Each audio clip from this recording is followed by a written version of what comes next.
मैं इस उपन्यास का मूल लेखक नहीं हूँ। मैं बस इस उपन्यास की व्याख्या कर रहा हूँ। तो चलिए वीडियो शुरू करते हैं। अध्याय 71, उस व्यक्ति को नाराज करना जिसे नहीं करना चाहिए था। हुआन वेन्युवान। जियान फान ने इस नाम पर विचार किया।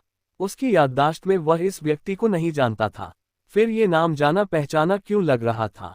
खैर, छोड़ो, इन लोगों में से तुम किसे चुनना पसंद करोगी? जियान फान ने पूछा। चेन सिलिन ने हुआन वेन्युवान की ओर इशारा किया। इन बुजुर्ग सज्जन ने एक बार किसी दूसरी जगह पर एक सोल मास्टर के सहायक के रूप में कई वर्षों तक काम किया है। वह विभिन्न सामग्रियों से बहुत परिचित हैं और कीमिया की प्रक्रिया को भी अच्छी तरह समझते हैं। जियान फान ने सिर हिलाया। ठीक है, तुम यहाँ आओ, मैं तुम्हें पहले सिखाऊंगा। हुआन वेन्युवान ने बार बार हाथ जोड़े, उसका चेहरा खुशी से भरा था। आपका धन्यवाद श्रीमान, बहुत बहुत धन्यवाद। लेकिन वह मन ही मन उपहास कर रहा था। वह देखना चाहता था कि चेन परिवार ने किस महान व्यक्ति को आमंत्रित किया है।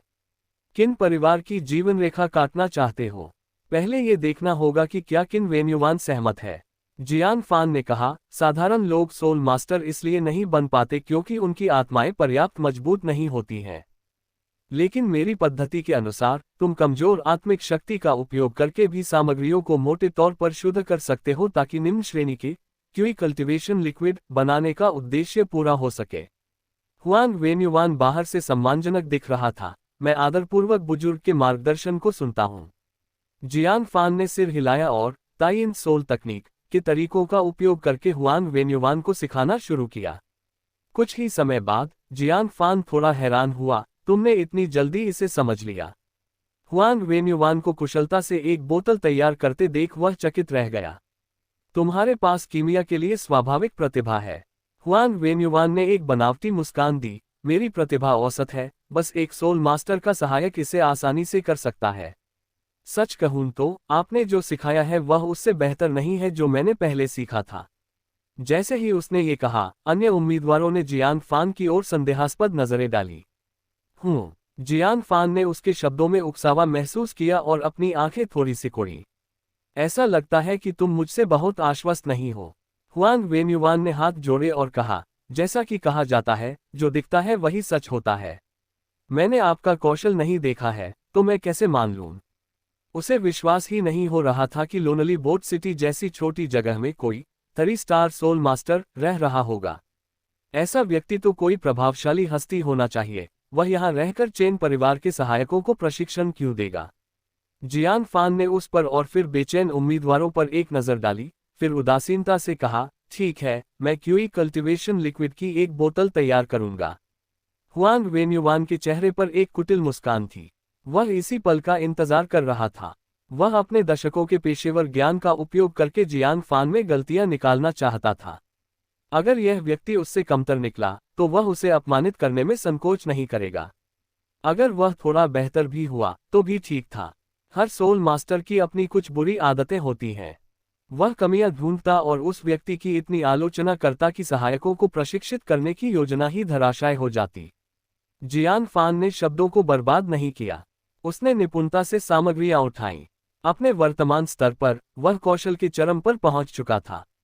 उसे पिलफनेस की भी जरूरत नहीं थी। उसने सीधे अपनी हथेली में शुद्धिकरण शुरू कर दिया।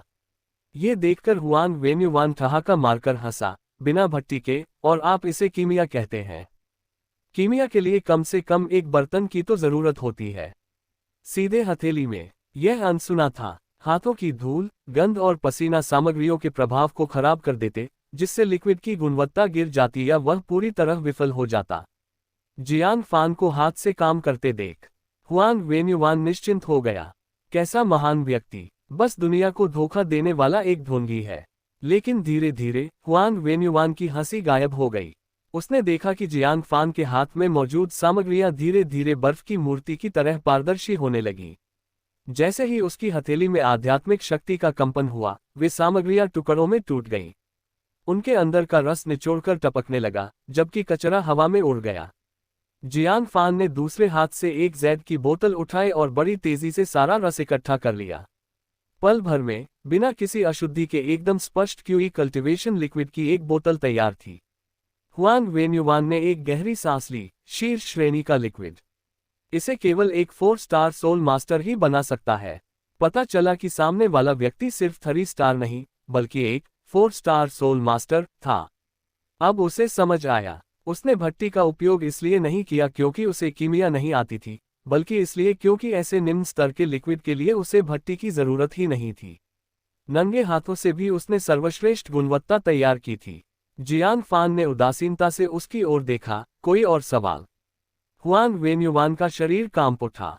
सामने वाला व्यक्ति 4 स्टार सोल मास्टर था। ऐसी सर्वोच्च हस्ती तो हेवनली मैकेनिज्म पवेलियन में भी नहीं मिलती थी। उसकी क्या औकात थी कि वह ऐसे पवित्र प्राणी का सामना कर सके। तुरंत वह धड़ाम से जमीन पर गिर पड़ा। ये कनिष्ठ बुजुर्ग को प्रणाम करता है। जियान फान ने फिर अन्य उम्मीदवारों की ओर देखा। तुम लोगों का क्या कोई संदेह? सामने शीर्ष श्रेणी का लिक्विड देखकर किसकी हिम्मत थी कि उसके कौशल पर शक करे। यहां तक कि चेन सिलिन की आंखें भी अचंभे से फटी रह गईं। जियान फान ने हमेशा चेन परिवार को बेहतरीन लिक्विड दिया था, जिससे उन्हें लगा कि वह 3 स्टार है। सच तो ये था कि उसने अपनी असली ताकत छिपाई थी। योरान सचमुच भाग्यशाली है, उसे संयोग से ऐसा पति मिला। उसने धीरे से आह भरी, फिर अपने होने वाले ब्लाइंड डेट के बारे में सोचकर उसकी आंखें नम हो गईं। इसके बाद चीजें बहुत सरल हो गईं।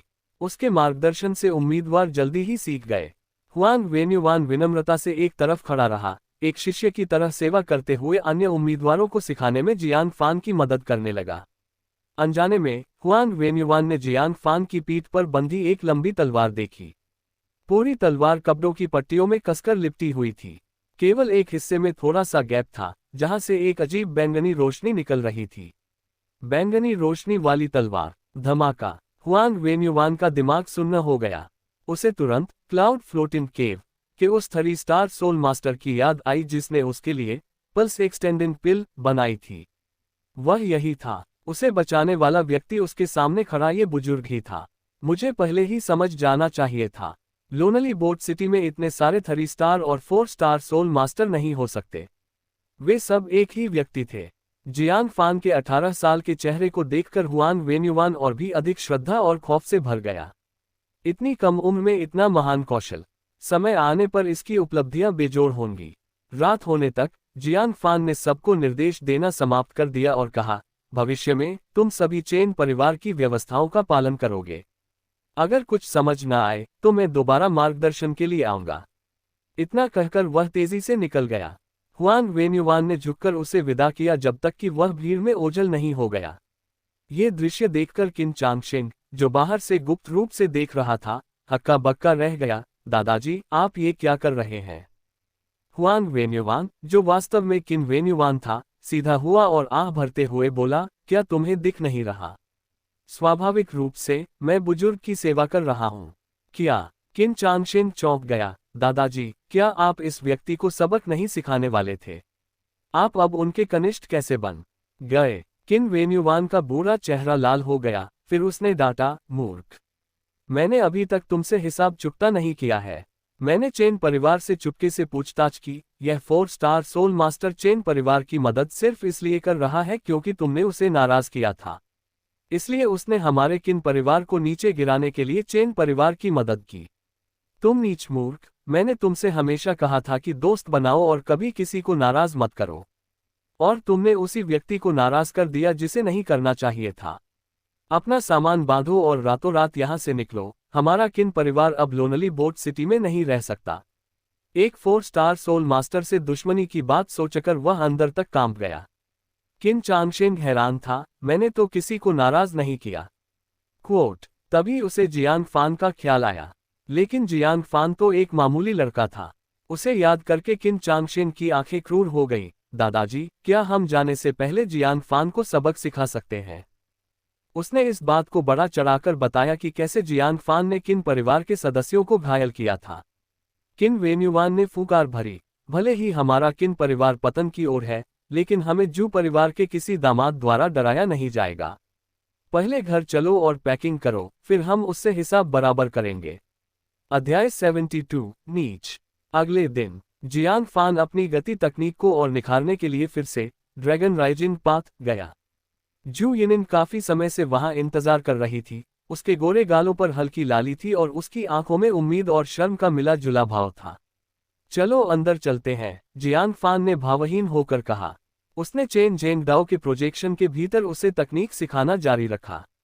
आधे दिन तक उसे मार्गदर्शन देने के बाद उसने खुद वांडरिंग ड्रैगन पाम का अभ्यास करने के लिए 12वीं परत में प्रवेश किया।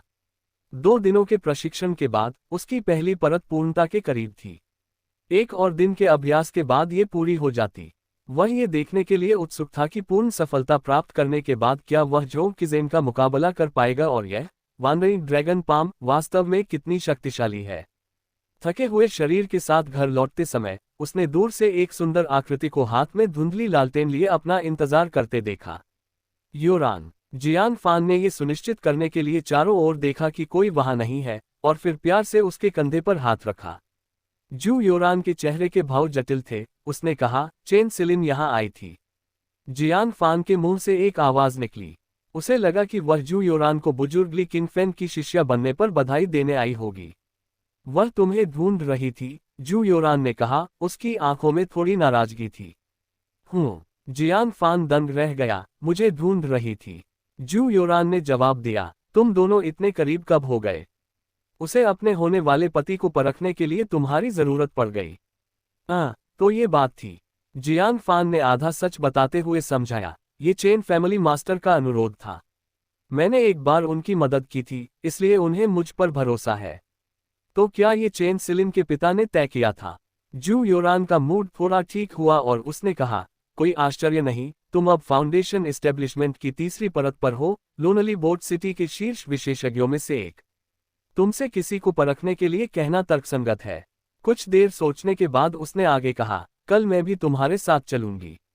मैं भी देखना चाहती हूं कि चेन सिलिन का मंगेतर कैसा है और क्या वह तुमसे ज्यादा होनहार है। इसकी भी तुलना करनी पड़ेगी। एक महिला की प्रतिस्पर्धा की भावना की कोई सीमा नहीं होती। भोर होते ही जियान फान और जू योरान चेन परिवार की ओर चल दिए। रास्ते में वे महंगे उपहारों वाली एक दुकान के पास से गुजरे। चूंकि यह चेन फैमिली मास्टर का निमंत्रण है, इसलिए खाली हाथ जाना अभद्र होगा। जू योरान ने गाड़ी रुकवाई। तुम यहाँ गाड़ी में इंतजार करो, मैं कुछ उपहार खरीद लाती हूँ। उसने हरे रंग की पोशाक पहनी थी, साधारण लेकिन सुंदर, जो आंखों को सुकून दे रही थी। उसकी सुंदरता दुकान में मौजूद लोगों का ध्यान खींच रही थी। ओह, जूनियर सिस्टर योरान। जू योरान ने ऊपर देखा तो पाया कि वह ली किंगफेन का शिष्य और जियान फान का आगामी प्रतिद्वंद्वी जोंग किज़ेन था। जियान फान का ग्रीन क्लाउड संप्रदाय में प्रवेश उनके मुकाबले पर निर्भर था। उसने मामले को नजरअंदाज नहीं किया और शालीनता से अभिवादन किया, सीनियर ब्रदर जोंग। उसका सौम्य व्यवहार देखकर जोंग किज़ेन का चेहरा उत्साह से भर गया। वह आगे बढ़ा और उसका हाथ पकड़ने की कोशिश की। जूनियर सिस्टर योरान, इतनी औपचारिकता की जरूरत नहीं है। चौंक कर जू योरान उसके छूने से ठीक पहले पीछे हट गई। उसके चेहरे पर घबराहट थी। सीनियर ब्रदर जोंग, पुरुषों और महिलाओं को स्पर्श नहीं करना चाहिए, और इसके अलावा मेरा रिश्ता पहले ही तय हो चुका है। जोंग किज़ेन का चेहरा तुरंत उतर गया और उसने कहा, उस जियान फान से। वह तो बस एक बेकार कचरा है। जूनियर सिस्टर, तुम इतनी असाधारण रूप से सुंदर हो, क्या तुम्हें उससे शादी करने में बुरा नहीं लगता? मैंने सुना है कि तुम पर दबाव डाला गया था। ऐसा करते हैं, मैं तुम्हारे लिए खड़ा होऊंगा और यह रिश्ता तुड़वा दूंगा। बोलते बोलते वह फिर करीब आया। उसके अपमानजनक शब्द सुनकर जू योरान को घृणा महसूस हुई, लेकिन उसे सहना पड़ा, क्योंकि जियान फान का भाग्य इस आदमी के हाथ में था। अपनी नाराजगी को दबाते हुए वह फुसफुसाए, सीनियर ब्रदर, जियान फान और मैं वास्तव में प्यार करते हैं, इसमें सही या गलत की कोई बात नहीं है। कृपया ऐसी बातें दोबारा न कहें। जोंग किज़ेन ने आंखें सिकोड़ी और थोड़ा अधीर हो गया। जूनियर सिस्टर, सच कहूं तो मुझे तुमसे पहली नज़र में प्यार हो गया है। इत्तेफाक से मुझे संप्रदाय में एक साथी की जरूरत है। क्या तुम तैयार हो? क्या ये जानते हुए भी कि उसका मंगेतर है, उसने ऐसा बेतुका अनुरोध किया। गुस्से में वह जाने के लिए मुड़ी। मुझे कुछ काम है, मैं विदा लेती हूँ। वह जोंग किज़ेन के साथ एक पल भी नहीं बिताना चाहती थी। तभी जोंग किज़ेन ने ठंडे स्वर में धमकी दी, तुम चाहती हो कि जियान फान मूल्यांकन पास करे या नहीं? उसका ग्रीन क्लाउड संप्रदाय में प्रवेश पूरी तरह से मेरे हाथ में है। अगर मैं उस पर नरमी बरतूं, तो शायद वह पास हो जाए। अगर मैं गंभीर हो गया, तो क्या तुम्हें लगता है कि वह मेरी 10 चालें भी झेल पाएगा? यह जू योरान अचानक रुक गई और उसे गुस्से में देखने लगी। सीनियर ब्रदर जोंग, आखिर तुम चाहते क्या हो? जोंग किजेन की नजरें उसकी काया पर वासना से घूमने लगी। अभी मेरे साथ चलो और थोड़ा मजा करते हैं। मैं वादा करता हूं कि मैं जियान फान पर नरमी बरतूंगा। उसने शब्दों का खेल खेला। उसने नरमी का वादा किया लेकिन यह गारंटी नहीं दी कि जियान फान पास हो जाएगा। खुद को गहराई से अपमानित महसूस कर जू योरान वहां से जाना चाहती थी। जोंग किजेन ने ठंडी फुकार भरी, इस दुकान से एक कदम बाहर निकाल कर देखो, मैं तुरंत जियान फान की उम्मीदों को कुचल दूंगा। जू योरान दुकान के प्रवेश द्वार तक गई, लेकिन बाहर कदम रखने की हिम्मत नहीं कर सकी। उस सुंदरता को हिचकिचाहट में देख जोंग किजेन की कामुकता बढ़ गई। मुस्कुराते हुए वह आगे बढ़ा और जू योरान को पीछे से गले लगाने के लिए हाथ फैलाए। लेकिन अचानक जू योरान आगे की ओर लड़खड़ा गई और उसके हाथ हवा में ही रह गए। गौर से देखने पर पता चला कि जियान फान ने तेजी से जू योरान को अपनी बाहों में खींच लिया था। साथ ही उसने जोंग किजेन के हाथों में एक कांटेदार फल दे मारा।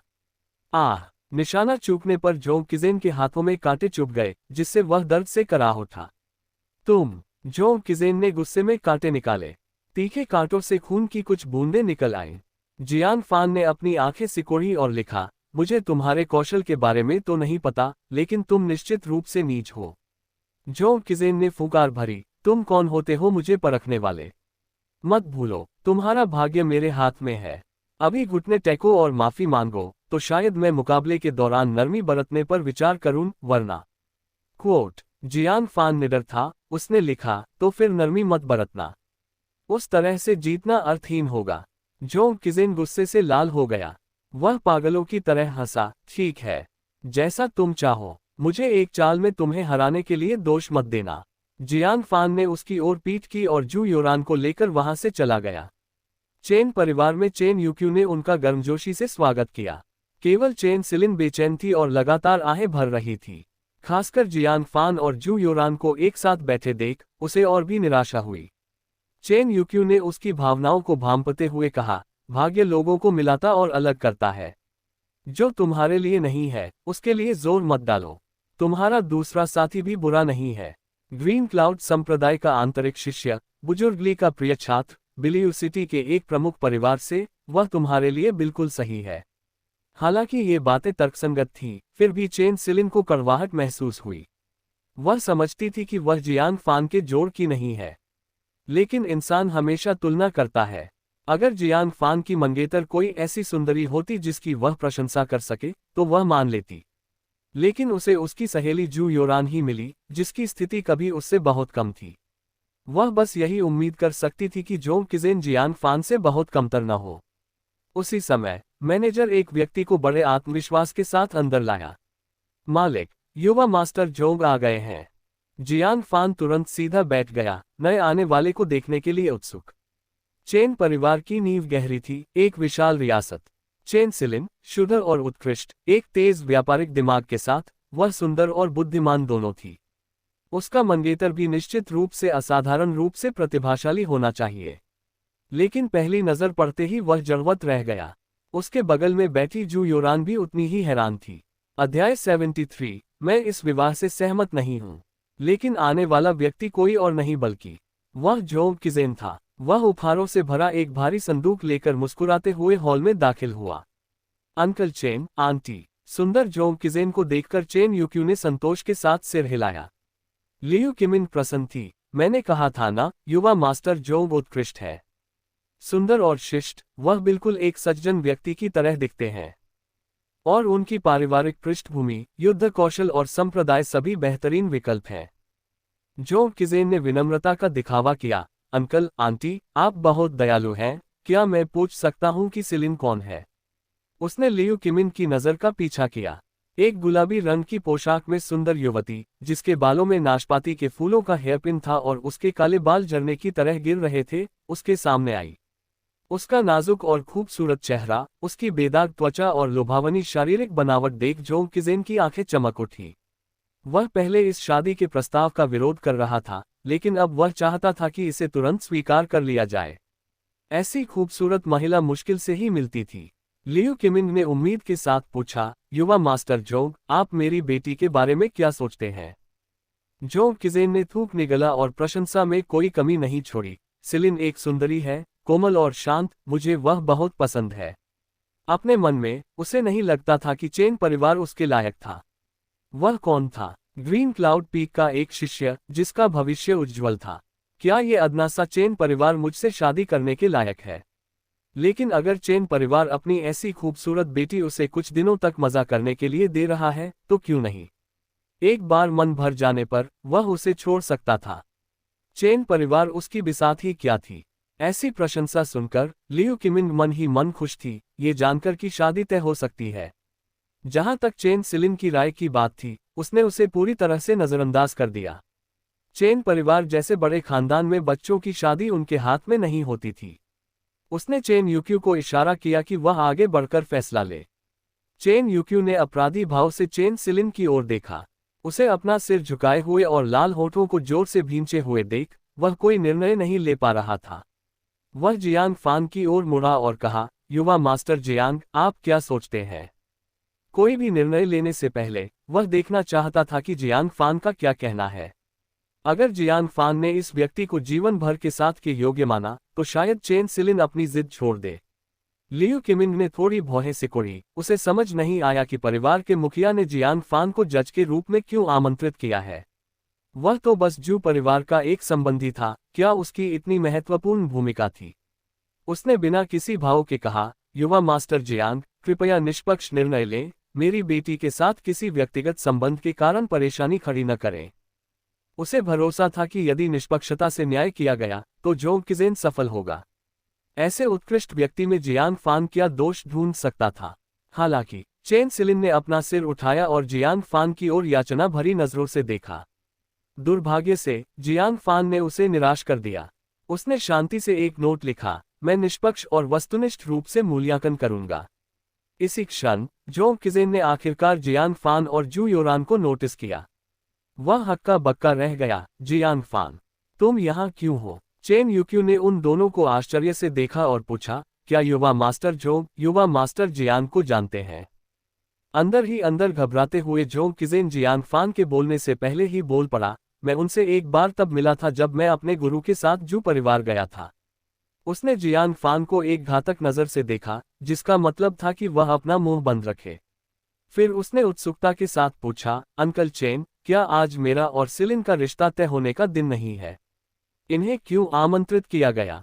चूंकि उसने पूछा था। चेन यूक्यू ने कुछ नहीं छिपाया। युवा मास्टर जियांग ने अनगिनत लोगों को परखा है और उनके पास असाधारण कौशल है। मैंने उन्हें सिलिन की ओर से न्याय करने के लिए आमंत्रित किया है, ये देखने के लिए कि क्या सिलिन के लिए ये रिश्ता वास्तव में एक आदर्श मैच है। क्या जियांग फान इस रिश्ते का जज था? जोंग किजेन का चेहरा और अधिक घबराहट से भर गया। उसे पछतावा होने लगा कि उसने जू योरान को क्यों छेड़ा और जियांग फान को अपना दुश्मन बनाया।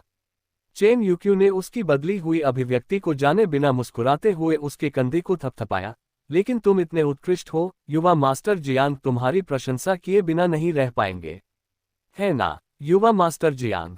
जियांग फान हल्का मुस्कुराया। उसने एक नोट लिखा, दिखावट, युद्ध कौशल, पारिवारिक पृष्ठभूमि, संप्रदाय, सब कुछ बेदाग है, सब कुछ प्रथम श्रेणी का है। ऐसा मूल्यांकन देखकर चेन यूक्यू ने सिर हिलाया। उसे यही उम्मीद थी। लियू किमिन का चेहरा खुशी से चमक उठा। उसने सोचा, कम से कम इस जियांग फान को अपनी जगह पता है कि चेन परिवार के अच्छे भाग्य को खराब नहीं करना है। चेन सिलिन का शरीर कांप उठा, उसके गुलाबी गाल पीले पड़ गए और उसकी आंखें सूनी हो गईं। उसे केवल निराशा महसूस हुई। स्थिति को पलटने का एकमात्र मौका जियांग फान ने बेरहमी से खत्म कर दिया था। यह उसके दिल पर वार जैसा था। एक चिंतित जोंग किजेन ने राहत की सांस ली और जियांग फान को तिरस्कार भरी नजर से देखा। मन ही मन कहा, बेकार कहीं के, मुझे पता था कि तुम मेरा विरोध करने की हिम्मत नहीं करोगे। लेकिन अगर तुम सोचते हो कि मैं तुम्हें इतनी आसानी से छोड़ दूंगा, जब तक तुम समझदारी से जू योरान को मेरे पास नहीं भेजते, तब तक प्रतियोगिता में मुझसे नरमी की उम्मीद मत करना। चेन यूक्यू हंसा और बोला, चूंकि युवा मास्टर जियांग ने कहा है। क्वोट। लेकिन वह अचानक रुक गया, क्योंकि जियांग फान ने एक और नोट दिखाया जिसने सभी को दंग कर दिया। हालांकि इसका चरित्र अत्यंत घटिया है, ये वास्तव में एक नीच इंसान है। जू योरान, जो अपनी सांसें रोके बैठी थी, ने आखिरकार राहत महसूस की। उसे सच में लगा था कि जियान फान ने सकारात्मक मूल्यांकन दिया है। अपनी सबसे अच्छी सहेली होने के नाते वह चेन सिलिन को एक दुष्ट व्यक्ति के हाथों नुकसान पहुंचते नहीं देखना चाहती थी। चेन सिलिन की सूनी आंखों में चमक वापस आ गई और उसका चेहरा खुशी से खिल उठा। उसने जियान फान की ओर कृतज्ञता भरी नजर डाली। लियू किमिन का चेहरा उतर गया। युवा मास्टर जियांग, आपके इस कहने का क्या मतलब है? जब सब कुछ सफल होने वाला था, जियान फान ने ये चाल क्यों चली? जियान फान ने भावहीन होकर लिखा, वही जो लिखा है। संक्षेप में, जोंग किजिन बाहर से प्रभावशाली है लेकिन अंदर से सड़ा हुआ है। अगर आप अपनी बेटी की शादी इससे करेंगे तो उसका जीवन बर्बाद हो जाएगा। चेन यूक्यू सन रह गया। वह जियान फान की असली पहचान जानता था। इतने उच्च पद पर होने के नाते जियान फान के पास किसी अजनबी को बदनाम करने का कोई कारण नहीं था। उसने जोंग किजिन को संदेह की दृष्टि से देखा। लियू किमिन इसे स्वीकार नहीं कर पाई। तुम झूठ बोल रहे हो। बिलियू सिटी में जोंग किजिन की प्रतिष्ठा जगजाहिर है, वह तुम्हारे कहे अनुसार इतना बदनाम कैसे हो सकता है? युवा मास्टर जियांग, एक शादी तोड़ने से बेहतर 10 मठों को नष्ट करना है, इतनी आसानी से किसी पर कीचड़ न उछालें। जियान फान अपना सिर हिलाने और आह भरने के अलावा कुछ न कर सका। उसने लिखा, कीचड़ उछालना। मिसेज चेन, क्यों न आप सड़क पर एक निश्चित दुकान में जाकर पूछें कि आपकी आंखों के इस दूल्हे ने मेरी पत्नी को कैसे छेड़ा और उसका अपमान किया। यहां तक कि उसने मुझे धमकी दी कि मैं अपनी पत्नी को उसके वश में कर दूं। क्या आप अभी भी ऐसा व्यक्ति चाहती हैं? क्या? चेन यूक्यू चिल्ला उठा, क्या ये सच है? जू योरान खड़ी हो गई, उसका चेहरा क्रोध और गरिमा से भरा था। अंकल चेन, यदि आप फान पर विश्वास नहीं करते, तो क्या आपको मेरे चरित्र पर विश्वास है? मैं अपने सम्मान की कसम खाती हूँ, फान ने जो कुछ भी कहा वह पूर्ण सत्य है। अब लियू किमिन भी चौंक गई। अपनी बेटी की इकलौती सबसे अच्छी दोस्त होने के नाते लियू किमिन जू योरान के चरित्र को अच्छी तरह जानती थी। शिक्षित, सौम्य और पवित्र, वह कभी झूठ नहीं बोलेगी, खासकर नैतिकता और ईमानदारी के मामलों में। जू योरान ने आगे कहा, यदि आपको अभी भी मुझ पर भरोसा नहीं है, तो आप दुकानदार और क्लर्क को बुला सकते हैं ताकि आमना सामना हो सके। जब बात इस हद तक कह दी गई, तो शक की क्या गुंजाइश थी? चेन यूक्यू क्रोधित हो गया। युवा मास्टर जोंग, रिश्ता तय करने आए हो और अभी भी दूसरी महिलाओं को छेड़ रहे हो। तुम मेरी बेटी को क्या समझते हो? तुमने चेन परिवार को क्या समझ रखा है? ये शादी नहीं होगी, इन्हें बाहर निकालो। लियू किमिन ने निराशा के साथ जोंग किजिन की ओर देखा। तुमने मुझे बहुत निराश किया है, यहाँ से चले जाओ और हमारे चेन परिवार में कभी वापस मत आना। जोंग किजिन ने कभी सपने में भी नहीं सोचा था कि जिस शादी को उसने लगभग पक्का कर लिया था, उसे जियान फान बर्बाद कर देगा। उसने जियान फान का ग्रीन क्लाउड संप्रदाय में जाने का रास्ता रोकने का इरादा किया था, लेकिन उसकी खुद की शादी जियान फान ने पहले ही तुड़वा दी। रुको! जोंग किजिन अचानक चिल्लाया और पास आते नौकरों को धक्का दे दिया। उसने गुस्से में चेन यूक्यू को घूरते हुए कहा, यह अभी खत्म नहीं हुआ है। अध्याय 74, सिलिन, तुम छोटी पत्नी बनो। चेन यूक्यू ने गुस्से में कहा, क्या तुम अभी भी मेरे चेन परिवार में मनमानी करना चाहते हो? परिवारों की पुरानी दोस्ती को देखते हुए उसे अब तक बाहर न निकालना ही बहुत बड़ी शालीनता थी। जोंग किजिन ने नथुने फुलाते हुए उपहास किया, अपने हाथ पीछे बांधे और कहा, चेन परिवार, क्या तुम मेरी हैसियत भूल गए हो? ग्रीन क्लाउड संप्रदाय, आंतरिक शिष्य। जब तक मैं ये खबर फैलाऊंगा कि जो कोई भी चेन सिलिन से शादी करने की हिम्मत करेगा, वह मेरा दुश्मन होगा। क्या तुम्हें लगता है कि कोई और तुम्हारी बेटी से शादी करने की हिम्मत करेगा? चेन यूक्यू और लियू किमिन के चेहरे के रंग उड़ गए। ग्रीन क्लाउड संप्रदाय के आंतरिक शिष्य के ओहदे का बहुत वजन था। यहां तक कि एक नगर प्रमुख भी उन्हें नाराज करने की हिम्मत नहीं करता था। फिर एक साधारण परिवार की क्या बिसात? अगर उसने वास्तव में ऐसी बात फैला दी, तो सिलिन से शादी करने की हिम्मत कौन करेगा? इसकी वजह से चेन सिलिन शायद ताउम्र अकेली रह जाती। तुम कितने नीच आदमी हो! जू योरान गुस्से में चिल्लाई, खुद नहीं पा सके तो उसे बर्बाद करना चाहते हो?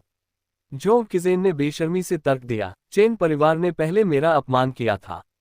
उन्होंने मेरी शादी का फैसला एक बेकार व्यक्ति के हाथ में सौंप दिया। क्या ये मेरे चेहरे पर तमाचा नहीं है? उसने ठंडी नजरों से चेन यूक्यू को घूरते हुए कहा, तुम्हारे पास केवल 2 विकल्प हैं। या तो चेन सिलिन को कुछ दिनों के लिए मेरे साथ भेज दो, और जब मेरा मन भर जाएगा तो मैं उसे छोड़ दूंगा, उसके बाद वह जिससे चाहे शादी कर सकती है। या फिर ये सुनिश्चित करो कि वह पूरी जिंदगी कभी शादी न कर पाए। जू योरान गुस्से से कांप रही थी। इस दुनिया में कोई इतना बेशर्म कैसे हो सकता है।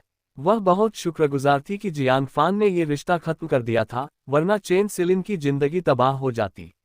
लेकिन अगर जोंग किजेन वास्तव में ऐसा करता, तो भी सिलिन का भविष्य बर्बाद हो जाता। क्या उसकी सुंदर जवानी जोंग किजेन जैसे किसी व्यक्ति के कारण बर्बाद हो जाएगी? चेन सिलिन को बेबसी में रोते देख जू योरान का दिल भर आया। इन सभी वर्षों में चेन सिलिन ने ही उसकी देखभाल की थी, वरना उसकी स्थिति और भी कठिन होती। अचानक उसे एक विचार आया। उसने जियान फान और फिर चेन सिलिन की ओर देखा। कुछ देर सोचने के बाद उसने अपने होंठ भींचे और कहा, किसने कहा कि सिलिन से शादी करने की कोई हिम्मत नहीं करेगा? चेन सिलिन की हैरान नजरों के बीच जू योरान ने जियान फान की बांह पकड़ी और उसे ऊपर खींचते हुए कहा, जियान फान, तुम चेन सिलिन से शादी करो। आह! जियान फान हक्का बक्का रह गया और लिखा, योरान, तुम क्या बकवास कर रही हो? इन अचानक शब्दों ने उसे पूरी तरह उलझन में डाल दिया। लेकिन जू योरान ने अपने लाल होठों को थोड़ा दबाया, उसके चेहरे के भाव जटिल थे, और उसने कहा, ये बकवास नहीं है, मैंने इसके बारे में लंबे समय तक गंभीरता से सोचा है। उसने दुख के साथ जियान फान की ओर देखा, उसकी आंखें जुदाई के डर से भरी थीं।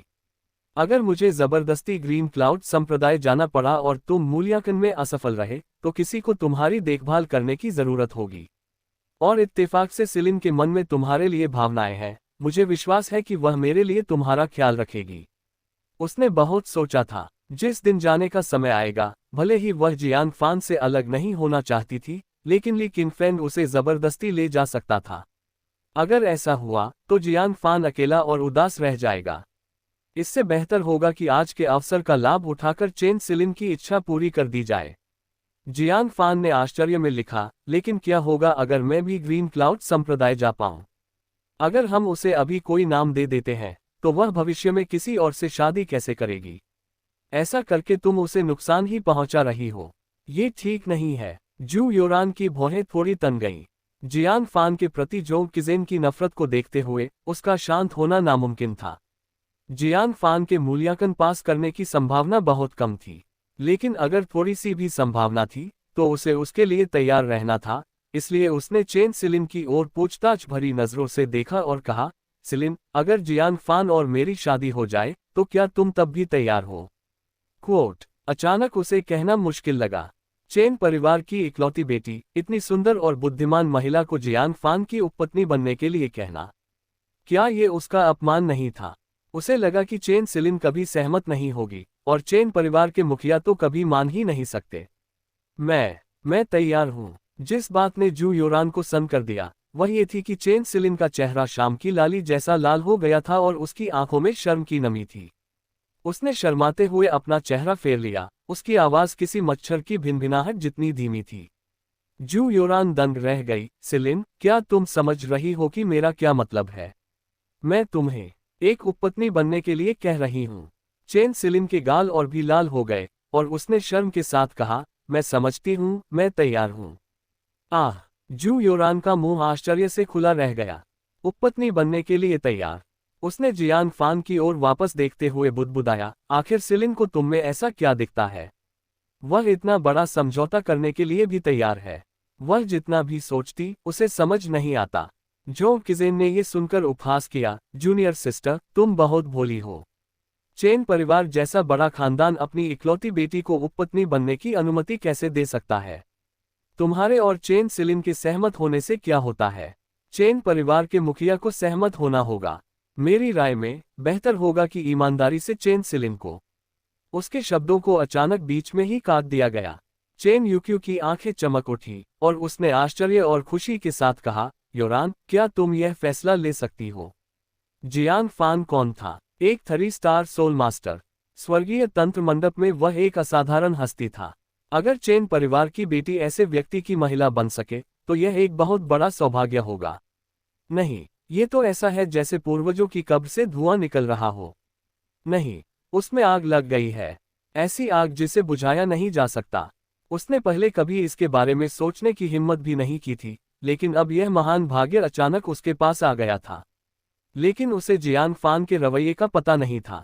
ये सुनकर जियान फान ने कुछ लिखने के लिए अपना पेन उठाया, लेकिन जू योरान ने पेन छीन लिया और अपनी आंखों से उसे धीरे से डांटा, सिलिन मुसीबत में है, तुम उसकी मदद क्यों नहीं करोगे?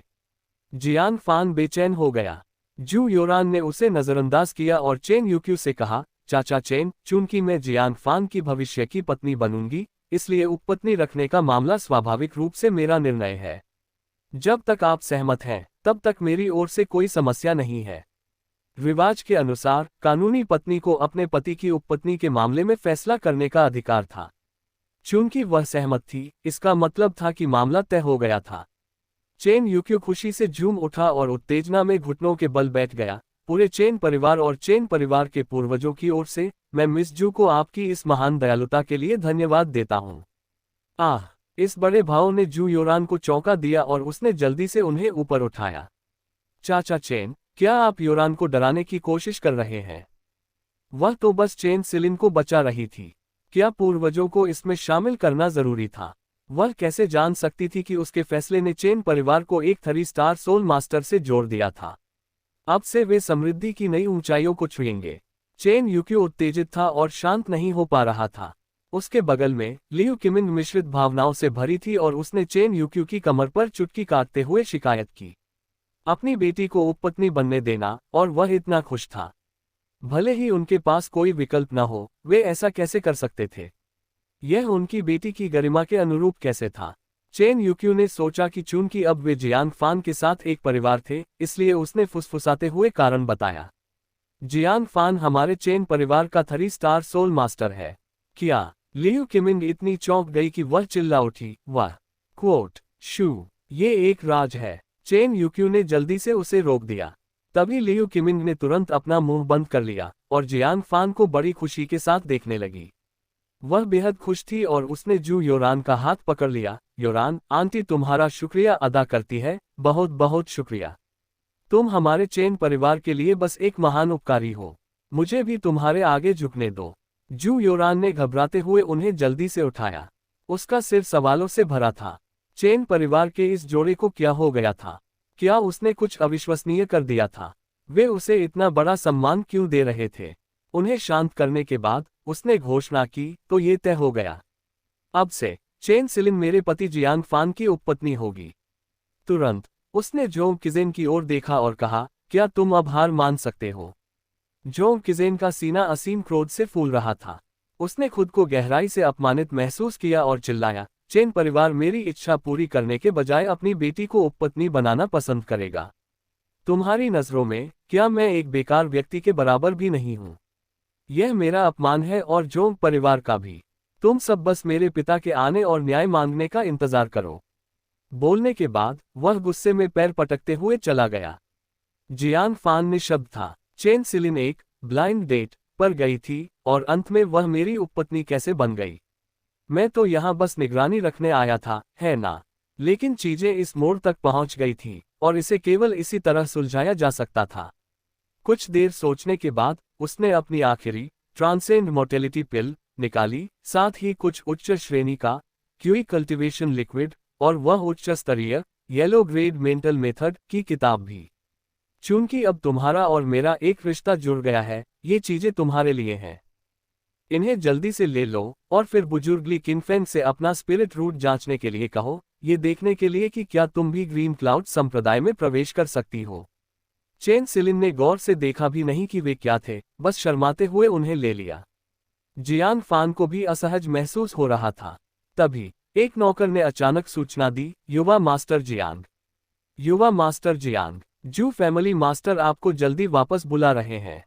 किन परिवार वाले आए हैं और आपसे स्पष्टीकरण मांग रहे हैं। अध्याय 75, किन परिवार मुसीबत खड़ा करता है।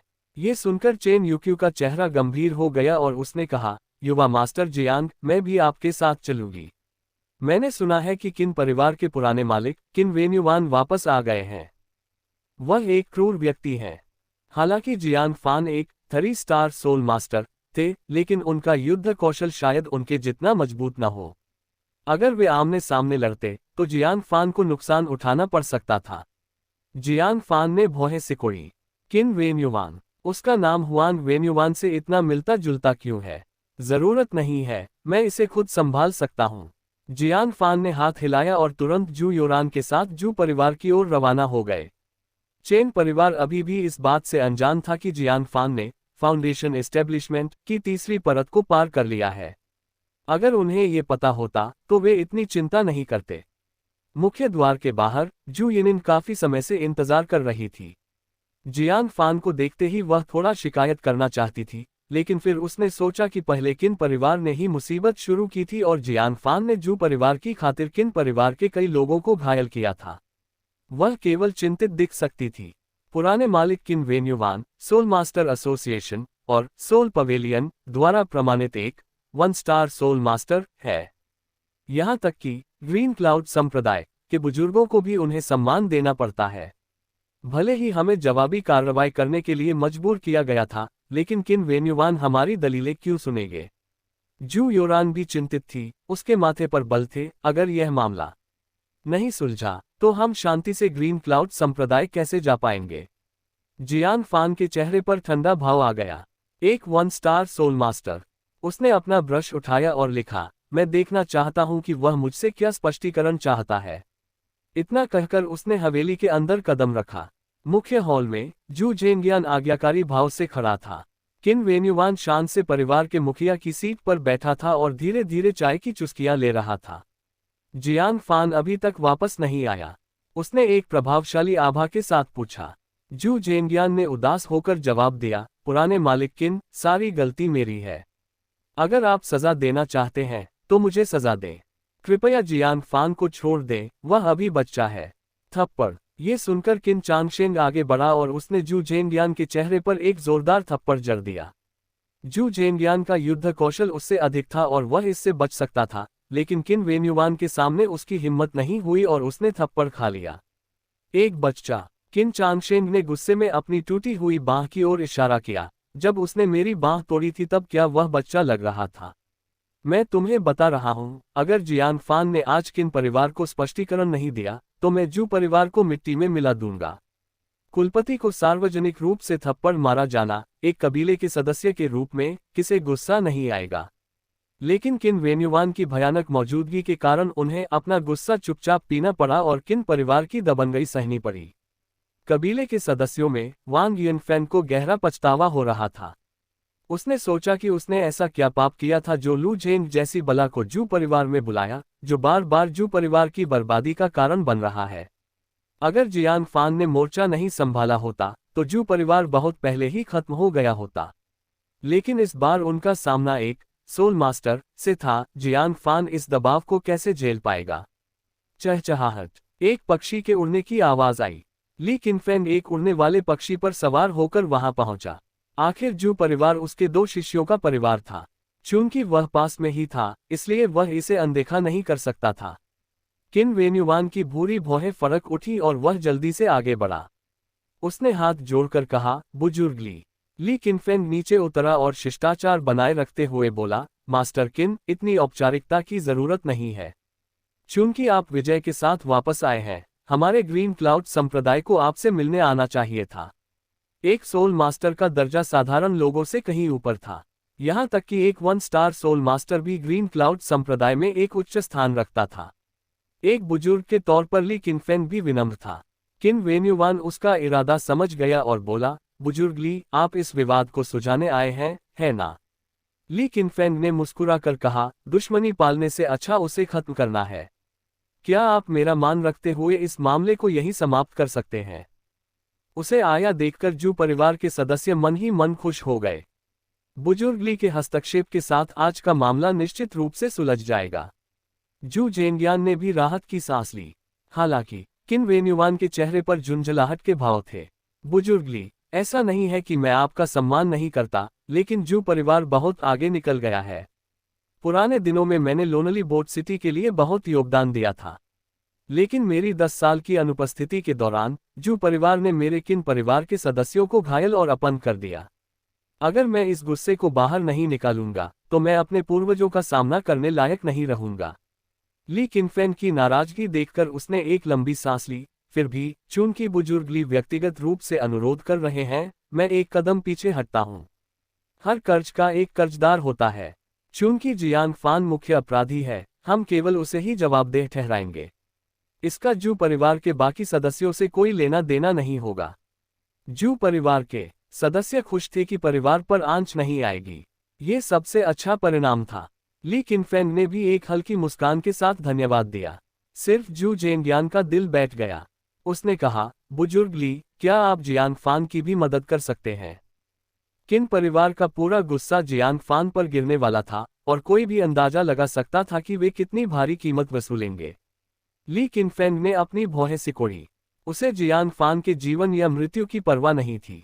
सच तो यह है कि अगर वह अपंग हो जाता तो बेहतर होता, क्योंकि तब वह ग्रीन क्लाउड संप्रदाय में शामिल नहीं हो पाता और उसके प्रिय शिष्य जू योरान पर बोझ नहीं बनता।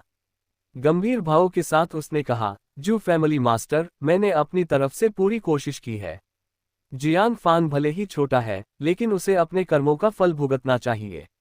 इस अनुभव से वह और परिपक्व होगा, यह उसके लिए बुरा नहीं होगा। किन वेन्युवान ने दबंगई से फुकार भरी, जू जेनग्यान, तुम्हें संतुष्ट होना चाहिए। अगर बुजुर्ग ली यहाँ नहीं होते, तो आज तुम्हारा जू परिवार एक अपराधी को शरण देने के अपराध से नहीं बच पाता। जू परिवार के कई सदस्यों ने जू जेनग्यान को समझाया कि वह इन दो महत्वपूर्ण हस्तियों को और नाराज न करे, वरना किन वेन्युवान अपना वादा वापस ले सकता है। लेकिन फान जू जेनग्यान इसे बर्दाश्त नहीं कर पा रहा था। साफ था कि जू परिवार की वजह से ही उन्होंने किन परिवार से दुश्मनी मोल ली थी। वह बोल ही रहा था कि तभी बाहर से एक लंबा और सीधा युवक तेजी से अंदर आया। वह जियान फान के अलावा और कौन हो सकता था? उसे देखकर जू जेनग्यान को गहरा पछतावा हुआ। फान, हमारे जू परिवार ने तुम्हारे साथ अन्याय किया है। बाकी सदस्यों ने भी शर्म से सिर झुका लिया। जियान फान की आंखें शांत थीं। उसने किन परिवार के लोगों को देखा और ठंडी नजरों के साथ अपना ब्रश उठाकर लिखा, पिछली बार मैंने तुम कुत्तों की जान बख्श दी थी, इस बार तुम फिर से अपनी मौत ढूंढने यहाँ आए हो, है ना? जैसे ही यह नोट बाहर आया, किन परिवार के लोगों में हड़कंप मच गया। किन चांगशेन गुस्से में हंसा, कमीने, क्या तुम्हें स्थिति का अंदाजा भी है और फिर भी ऐसी बकवास करने की हिम्मत कर रहे हो? मैं तुम्हें बता रहा हूं, अगर तुमने आज किन परिवार को संतोषजनक जवाब नहीं दिया, तो तुम यहां से जिंदा नहीं जाओगे। ली किनफेंग ने भी भौहें सिकोड़ी और जियान फान का नोट पढ़कर अपना सिर हिलाया। युवक, थोड़ा कम अहंकारी और थोड़ा विनम्र बनो, तो तुम आज इस दुर्दशा में नहीं होते। मास्टर किन के सामने घुटने टेककर जल्दी माफी मांगो, तो शायद बातचीत की कुछ गुंजाइश बन जाए, वरना आज मैं भी तुम्हें नहीं बचा सकता। मास्टर किन। किन वेन्युवान। जियान फान की नज़र किन वेन्युवान पर जाकर टिक गई। ये चेहरा, क्या ये हुआन वेन्युवान नहीं था? उसने तुरंत नहीं पहचाना कि सामने वाला व्यक्ति क्लाउड फ्लोटिन केव का वही बिखरे बालों वाला बूढ़ा था। लेकिन किन वेन्युवान ने तुरंत जियान फान को पहचान लिया। क्या ये वही 3 स्टार सोल मास्टर नहीं था जिसने गुफा में जू गांगली को एक ही तलवार से मार गिराया था? नहीं, वह तो 4 स्टार सोल मास्टर होना चाहिए। उसका मुंह कांपने लगा। तुम जियान फान हो। अध्याय 76, जू यिनिन का अनुरोध। उसने कभी सपने में भी नहीं सोचा था। उस 4 स्टार सोल मास्टर से बचने के लिए उसने अपने पूरे परिवार को लोनली बोट सिटी से दूर कहीं और ले जाने का फैसला किया था। जाने से पहले अपने कबीले की कुछ गरिमा बचाने के लिए वह जियान फान से हर्जाना वसूलने आया था। किसे पता था कि जिस जियान फान को वह मुसीबत में डालने आया था, वही वह 4 स्टार सोल मास्टर था। इस खोज ने उसे ऐसा महसूस कराया जैसे उसने खाली हवा में कदम रख दिया हो और वह किसी अथाह खाई में गिर गया हो। असीम डर ने उसके दिल को घेर लिया। वह वहीं जड़वत खड़ा रह गया। किन चांगशेंग ने बूढ़े की इस हालत पर ध्यान नहीं दिया। वह अहंकार से मुस्कुराया। किन परिवार के बूढ़े मालिक, आप अभी तक घुटनों पर क्यों नहीं आए? हो सकता है कि इस तरह ये बूढ़ा आप पर कुछ दया दिखाने के बारे में सोचे। जू जेनग्यान भी शर्मिंदगी से भरा हुआ था। उसने थोड़े दांत भींचे, फिर धड़ाम से किन वेन्युवान के सामने घुटने टेक दिए और कहा, बुजुर्ग किन, मैं जियान फान की ओर से घुटने टेकता हूँ। आगे आप उसके साथ जो भी करना चाहें, मैं उसे सहने के लिए तैयार हूँ। चाहे जो भी हो, जियान फान किन परिवार के लिए इतनी बड़ी मुसीबत में पड़ा था। वह जियान फान को अकेले इसका सामना करते हुए कैसे देख सकता था? किन चांगशेंग आग बबूला हो गया और उसने उसे लात मारकर जमीन पर गिरा दिया। जू जेनग्यान, तुम्हें क्या लगता है कि तुम कौन हो? किसने तुम्हें जियान फान की सजा खुद पर लेने की हिम्मत दी? दफा हो जाओ, आज इस छोटे कमीने को कोई नहीं बचा सकता। ये देख जियान फान की आंखें ठंडी हो गई। उसने एक हाथ से जू जेनयान को ऊपर उठाया और तीखी नजरों के साथ किन चांगशेन की ओर बढ़ने लगा। किन परिवार ने सच में हद पार कर दी थी। किन चांगशेन गुस्सा होने के बजाय हंसा, बूढ़े आदमी, देखो, इसे देखो, ये छोटा कमीना कितना अहंकारी और बेलगाम है। आपके सामने भी ये हिंसा करना चाहता है। कृपया इसे मत छोड़िएगा, कभी मत। क्वोट, थप्पड़। अचानक एक काली छाया चमकी और किन चांगशेन के चेहरे पर एक जोरदार थप्पड़ पड़ा। उसने हाथ की दिशा में देखा, उसका चेहरा हैरान था। बूढ़े मालिक, आपने मुझे क्यों मारा? क्या थप्पड़ जियान फान को नहीं पड़ना चाहिए था? लेकिन जब उसने बूढ़े आदमी का चेहरा देखा तो उसने थूक निगल लिया। इस समय बूढ़े की भौहें तनी हुई थी, चेहरा गुस्से से विकृत था और आंखों से क्रोध की ज्वाला निकल रही थी। फिर उसके मुंह से गुस्से की एक अभूतपूर्व दहाड़ निकली। नीच प्राणी, मुझ किन वेन्युवान की 8 पीढ़ियों की किस्मत खराब रही होगी जो तुम जैसा कुल कलंक पैदा हुआ। उसका पूरा शरीर गुस्से से कांप रहा था, ऐसा लग रहा था मानो वह किसी को जिंदा खा जाएगा। किन चांगशेन ने अपने जलते हुए गाल को पकड़ते हुए कहा, पिताजी, आपको क्या हो गया है? सिर्फ वही नहीं, जू जेनयान और जू परिवार के कई सदस्य भी हक्के बक्के थे। ली किनफेंग भी उलझन में था। क्या किन वेन्युवान को अपने कबीले की गरिमा बहाल करने के लिए जियान फान को कड़ी सजा नहीं देनी चाहिए थी?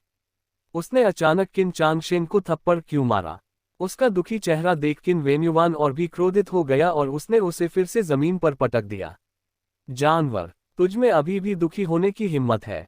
मैं तुझसे पूछता हूँ, तू जू परिवार में क्यों घुसा और चीजें क्यों तोड़ी? जू जेनयान का दिल धड़क उठा और उसने तुरंत मामले की पूरी वजह बताई। सुनने के बाद किन वेन्युवान और भी आग बबूला हो गया। कोई आश्चर्य नहीं कि जियान फान चेन परिवार का समर्थन करना चाहता था और किन परिवार को नीचे गिराना चाहता था। तुमने उसकी पत्नी छीनने में लू जेन की मदद की। यह ऐसी दुश्मनी है जिसे कभी सुलझाया नहीं जा सकता। और तुम्हारी हिम्मत देखो कि तुमने कहा कि तुमने किसी को परेशान नहीं किया। मैं तुझे मार डालूंगा, तू नालायक बेटे। किन वेन्युवान दहाड़ा और जियान फान को सफाई देने के लिए उसे जान से मारने के लिए अपना हाथ उठाया। जू जेनयान चौंक गया और बोला, बुजुर्ग किन, कृपया दया करें। हालांकि उसे समझ नहीं आ रहा था कि किन वेन्युवान ने अचानक यह फैसला क्यों लिया, लेकिन अगर किन चांगशेन वास्तव में जू परिवार के घर में मर जाता तो ये सार्वजनिक आलोचना का विषय बन जाता। जू परिवार को भविष्य में अभी भी लोनली बोट सिटी में रहना था। किन वेन्युवान ने जबरदस्ती अपने गुस्से को रोका और अपना हाथ पीछे खींच लिया, लेकिन उसने जियांग फान की ओर देखा। युवा मास्टर जियांग, मैं अपने अनुशासन में विफल रहा जिससे मेरे बेटे ने ऐसा जघन्य कृत्य किया। आप इसके साथ जैसा व्यवहार करना चाहते हैं वह आप पर निर्भर है। हॉल में मौजूद हर कोई दंग रह गया। किन वेन्युवान ने वास्तव में जियांग फान की राय मांगी। जियांग फान की आंखें चमकी। किन वेन्युवान के बदलते रवैये को देखकर वह समझ गया कि उसने उसे सोल मास्टर के रूप में पहचान लिया है। अगर ऐसा था तो ये तर्कसंगत था। उसने किन चांगशेन को देखा, फिर जू जेनयान के खून बहते मुंह और उसके सीने पर पड़े लात के निशान को देखा। उसने उदासीनता से कहा, अगर इसने मेरा अपमान किया होता तो मैं इसे नजरअंदाज कर सकता था, लेकिन मेरे चाचा जू पर हाथ उठाने के लिए मैं इसे माफ नहीं कर सकता। इसने चाचा जू को जहां भी मारा है उसके शरीर के उन हिस्सों को तोड़ दो। किन चांगशेन इतना डर गया कि उसका चेहरा पीला पड़ गया और वह किन वेन्युवान से मदद मांगने लगा। पिताजी, कृपया इसकी बात मत सुनिए। ली किनफेंग ने भी अपनी भौहें सिकोड़ी। ये लड़का छोटा था लेकिन उसका स्वभाव क्रूर और निर्णायक था, जो मार्शल पाथ के लिए काफी उपयुक्त था। बड़े दुख की बात थी कि उसके पास कोई स्पिरिट रूट नहीं था। हालांकि किन वेन्युवान की नजरों में ये स्वर्ग से मिली माफी जैसा था। उसने बिना किसी हिचकिचाहट के वह हाथ तोड़ दिया जिसने जू जेनयान को थप्पड़ मारा था, और वह पैर भी तोड़ दिया जिसने जू जेनयान के सीने पर लात मारी थी। लगातार होते दर्द के कारण किन चांगशेन कुछ बार चिल्लाया और फिर वहीं बेहोश हो गया। किन वेन्युवान ने सावधानी से जियांग फान की ओर देखा। उसके चेहरे पर कोई बदलाव न देखकर उसने आखिरकार राहत की सांस ली और जल्दी से हाथ जोड़े। ऐसी स्थिति में मैं विदा लेता हूं। आज से हमारा किन परिवार लोनली बोट सिटी छोड़ देगा। विदा। वह जियांग फान को बता रहा था कि किन परिवार शहर पूरी तरह से छोड़ देगा। वह दया की भीख मांग रहा था। जियांग फान ने हल्का सा सिर हिलाया। किन वेन्युवान पूरी तरह आश्वस्त होकर अपने परिवार के लोगों को लेकर शान से निकल गया। पीछे हॉल में उलझे हुए लोगों की भीड़ रह गई। वे अभी भी नहीं समझ पाए थे कि किन परिवार ने अचानक अपना रवैया क्यों बदल दिया। और दरवाजे के बाहर खड़ी जू यिनिंग, जिसने ये पूरी प्रक्रिया देखी थी, ने अपने होंठ भींच लिए। बाहर वाला व्यक्ति स्थिति को स्पष्ट रूप से देख सकता है। उसने साफ गौर किया था कि जियान फान को पहचानने के बाद किन वेन्युवान का रवैया बदल गया था। बहन, मुझे ऐसा क्यों लग रहा है कि किन वेन्युवान जियान फान से डरता है? जू योरान ने हैरानी में पूछा। जू यिनिन को बेवजह चिड़चिड़ाहट महसूस हुई। तुम्हें मुझे याद दिलाने की जरूरत नहीं है। उसने अपनी तलवार उठाई और तेजी से भाग गई। यहां मामला सुलझने के बाद ली किनफेंग भी जाने के लिए उठा। जाने से पहले उसने कहा, जियान फान, परसों मैं यहां से चला जाऊंगा, तुम्हारे पास तैयारी के लिए केवल एक आखिरी दिन है। वह 9वीं श्रेणी के स्पिरिट रूट वाले व्यक्ति की तलाश में इधर उधर भटक रहा था, लेकिन वह उसे नहीं ढूंढ पाया। वह अब केवल संप्रदाय वापस जाकर लियू किन्वेक्सियन को रिपोर्ट कर सकता था। जियान फान के दिल में तनाव महसूस हुआ। अगले दिन भोर होने से पहले ही वह ड्रैगन राइजिन पात पहुंचा। वह सीधे 12वीं मंजिल पर गया और नानगोन लियूयुन के साथ भयंकर युद्ध शुरू किया। 100 से अधिक दौर के बाद जियान फान चिल्लाया, शौकन ड्रैगन पाम। उसने अपनी हथेली से प्रहार किया। शक्तिशाली आध्यात्मिक शक्ति फूट पड़ी, जिससे ड्रैगन की दहाड़ जैसी आवाज निकली। आध्यात्मिक शक्ति ने एक ड्रैगन का आकार लिया और नानगोन लियूयुन के प्रोजेक्शन को चीर दिया। मैं हार गया। प्रोजेक्शन ने हाथ जोड़े और धीरे धीरे ओझल हो गया। उस स्थान पर एक हरे रंग की जैद की चाबी रह गई। Green cloud sect medicine garden lower की। जियान फान ने चाबी पर लिखे अक्षर पढ़े। उसकी आंखों में चमक आ गई। क्या इसका मतलब ये था कि वह इस चाबी का उपयोग जड़ी बूटियां तोड़ने के लिए बगीचे में प्रवेश करने के लिए कर सकता था? ग्रीन क्लाउड संप्रदाय द्वारा उगाई गई जड़ी बूटियां साधारण कैसे हो सकती थी? उसने चाबी सावधानी से रख ली। उसकी 13वीं मंजिल को चुनौती देने की कोई इच्छा नहीं थी। वह मुड़ा और जाने के लिए तैयार हुआ। तभी उसने देखा कि जू यिनिंग 9वीं मंजिल पर फिर से दिखाई दी थी। उसके चेहरे पर आंसू बह रहे थे और वह तलवार चलाने में डूबी हुई थी। जब वह असफल होकर पीछे हटी, तो उसने नंबर 1 शैडो गार्ड को वहां पाया। उसने शर्मिंदगी में जल्दी से अपने आंसू पोंछे। ये सब क्या है? जियान फान ने उलझन में पूछा। ये लड़की, जो मोर से भी ज्यादा घमंडी थी, वास्तव में रो रही थी। जू यिनिंग ने जवाब नहीं दिया, और जियान फान ने भी ज्यादा पूछना नहीं चाहा। वह उसे प्रोजेक्शन में ले गया और उसे पहली परत की गति तकनीक अच्छी तरह सिखाई। हालांकि उसकी समझ जियान फान से थोड़ी कम थी, इसलिए उसकी तकनीक जियान फान जितनी प्रभावी नहीं थी। लेकिन इसने भी जू यिनिंग को बेहद खुश कर दिया। ठीक है, हमारी बातचीत यहीं खत्म होती है। ये सब सिखाने के बाद जियान फान ने इसे एक जिम्मेदारी की समाप्ति माना। भविष्य में जू यिनिंग के साथ उसका कोई संपर्क नहीं होना चाहिए था। रुको, जू यिनिंग ने उसे रोका। काफी देर तक हिचकिचाई, फिर लाल चेहरे के साथ बोली, क्या तुम मेरी एक मदद कर सकते हो? मैं चाहती हूं कि तुम मेरे प्रेमी होने का नाटक करो। जियान फान ने दो टूक मना कर दिया। बेतुका। जू यिनिंग हैरान नहीं हुई। उसने सिर झुकाया और कहा, बस एक बार। कोई है जिससे मैं नफरत करती हूं, वह लगभग मेरे दिल का दानव बन गया है। मैं बस उसके सामने ये साबित करना चाहती हूं कि मेरा मूल निर्णय गलत नहीं था। जियान फान को अभी भी अविचल देखकर वह घुटनों के बल बैठ गई और विनती करने लगी, मैं तुमसे भीख मांगती हूं। जियान फान ने जल्दी से उसे ऊपर उठाया। ये कष्टप्रद व्यक्ति, कहीं मैं ही तो नहीं हूं। अध्याय 77, जोंग परिवार का उकसावा। लेकिन जू यिनिंग की रोती हुई आंखों को देखकर और यह सोचकर कि उसने उसका अवसर छीन लिया है, जियान फान ने अपना सिर खुजलाया और अनिच्छा से मान गया। ठीक है, बस दिखावे के लिए, तुम वास्तव में सीमा पार नहीं कर सकती। जू यिनिंग का चेहरा खुशी से चमक उठा और उसने जोर से सिर हिलाया। उसने चुपके से अपनी मुठियां भींची और दांत पीसते हुए सोचा, जियान फान, क्या तुम्हें लगता है कि अब जब तुम उत्कृष्ट बन गए हो, तो मुझे पछतावा होगा? मैं तुम्हें बता दूं, मुझे नहीं होगा। मेरा भाग्य नंबर 1 शैडो गार्ड जैसे किसी व्यक्ति के साथ जुड़ा है, जिसे तुम जीवन भर बस देखते रह जाओगे। इसके बाद दोनों एक समय पर सहमत हुए और अलग हो गए। जियान फान चेन हवेली के पास से गुजरा और अचानक उसने प्रवेश द्वार पर कई शानदार गाड़ियां खड़ी देखी। उन गाड़ियों के पर्दों पर बिलियू सिटी के निशान थे और जोंग अक्षर कड़ाई किया हुआ था। उसे जोंग किजेन के वे कड़वे शब्द याद आए जो उसने कल जाते समय कहे थे। वह अपनी भौहें सिकोड़ते हुए चेन हवेली के अंदर चला गया। Chain family live in room. तुम्हारा चेन परिवार बहुत ज्यादा दबंगई कर रहा है। मेरा बेटा इतना प्रतिभाशाली व्यक्ति है, फिर भी तुम्हारे चेन परिवार ने उसके साथ कचरे से भी बुरा व्यवहार किया। एक चौकोर चेहरे वाले अधेड़ उम्र के व्यक्ति ने, जो गरिमा से भरा हुआ था, मेज थपथपाते हुए चिल्लाकर कहा। चाय की मेज पर रखे प्याले पलट गए और जमीन पर गिरकर चकनाचूर हो गए। लियू किमिंग ने अपनी गर्दन सिकोड़ ली और चेन यूक्यू के पीछे छिप गई। उसकी एक शब्द बोलने की हिम्मत नहीं हुई। उसके सामने खड़ा व्यक्ति जोंग परिवार का मुखिया जोंग लियान पेंग था। वह बिलियू सिटी के प्रमुख परिवारों में से एक का मुखिया था। वह अपने बेटे के लिए न्याय मांगने रातों रात चेन परिवार के पास पहुंचा था। चेन यूक्यू ने सख्त चेहरे के साथ जवाब दिया, मेरी बेटी किससे शादी करती है, चाहे पत्नी के रूप में या उपपत्नी के रूप में, ये हमारे चेन परिवार का मामला है। आपके बेटे का आचरण अनुचित है। मैं इस शादी के खिलाफ हूं और आप अभी भी जबरदस्ती करना चाहते हैं। मेरे चेन परिवार में आकर मेज थपथपाना और प्याले तोड़ना, असल में दबंगई कौन कर रहा है? वह भी उतना ही प्रभावशाली लग रहा था। इससे जोंग लियान पेंग थोड़ा ठिठका, लेकिन उसने दांत पीसते हुए कहा, मुझे परवाह नहीं है। मैं सिर्फ इतना जानता हूं कि तुम्हारा चेन परिवार अपनी बेटी की शादी जोंग परिवार के युवा मास्टर से करने के बजाय एक बेकार आवारा के साथ उपपत्नी के रूप में करना पसंद करेगा। यह मेरे जोंग परिवार का अपमान है। ये सुनकर चेन यूक्यू ने तिरस्कार से कहा, हमेशा उसे बेकार कहना बंद करो।